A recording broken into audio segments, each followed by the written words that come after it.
The kimono had played important roles in the history of Japanese apparel since the Edo period. In today's Japan, a traditional kimono is still worn for special occasions such as a wedding.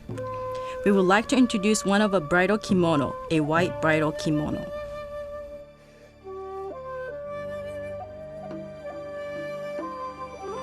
To wear a bridal kimono, you must make a female body as flat as possible. To do so, place the cotton padding on the upper chest and the waist area.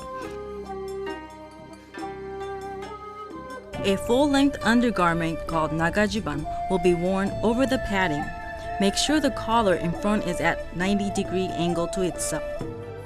Then bring the left over the right and tie it in place with a temporary cord below the chest, which will be removed later.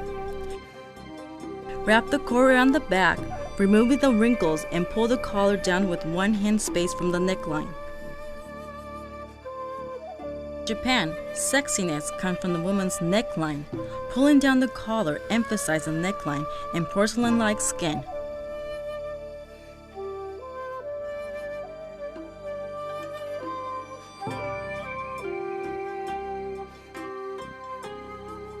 Fasten with the waistband called datejime at the waist.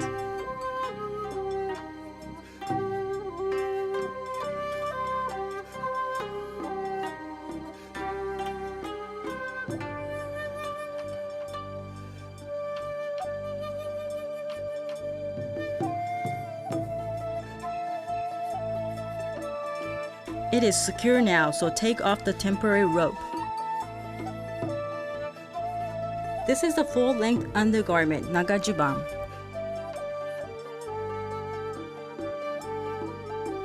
Length of the kimono sleeves signifies the marital status. The long sleeves are for single females, and the short sleeves are for married females. So today will be the last day for the bride to wear a long-sleeve kimono.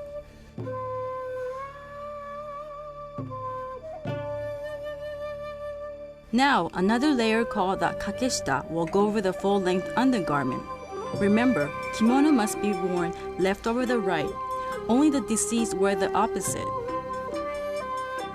Tie the sash around the breast area.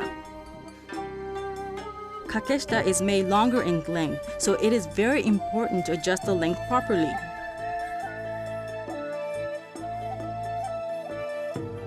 At this point, you see the collars of undergarments, which must be equal on both sides.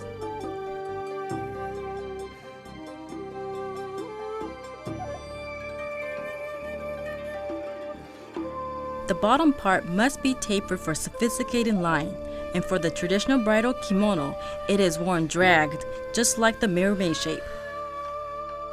The traditional bridal kimono called Shiromuku, which means white and pure in Japanese. As in Western culture or in Japan, white is worn by the bride, which represents sincerity, purity, and virginity.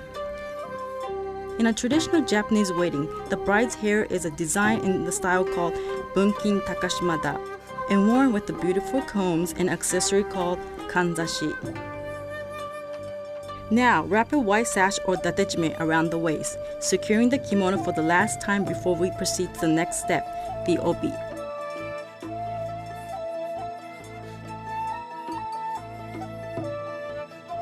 Kakeshita is now complete.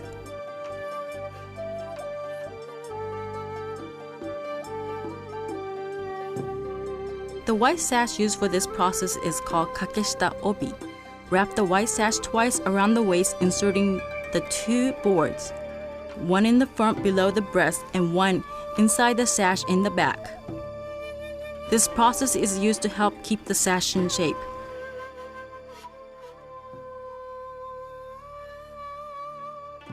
Kakeshita obi is the most formal of all sashes, and it is about 165 inches long.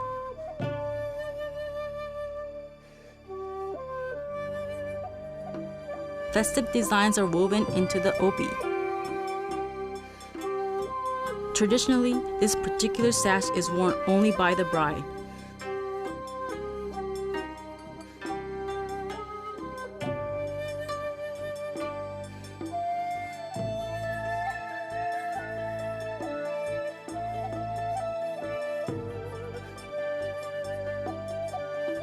The placement and making the symmetrical bows of the kakeshita obi is so difficult that it takes years of practice to master.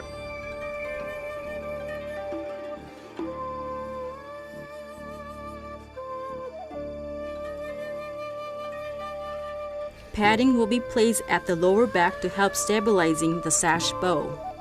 Any excess of obi should be tucked under the padding. There are several sashes used to hold and secure the kakeshita obi. The top sash is called the obiage. It is used to cover the padding.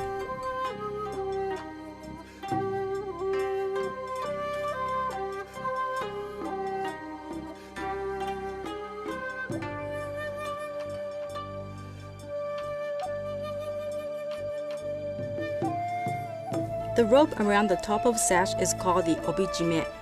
Obijime holds the kakeshita obi secure.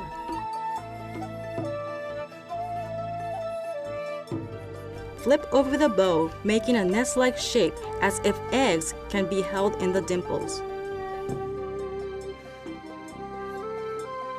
The obijime and obiage also must be placed left over the right. Must be folded and tucked very neatly, placing at the center of the bride's body.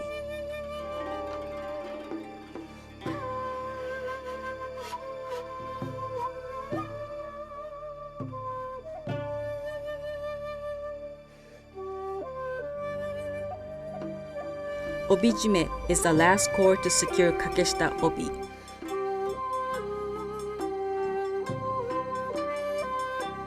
Brides must wear traditional accessories. This includes the fan and a small carrying case with a mirror called hakoseko, kaiken or small sword. With the white cap and white embroidered gown, the bride is ready to attend the ceremony.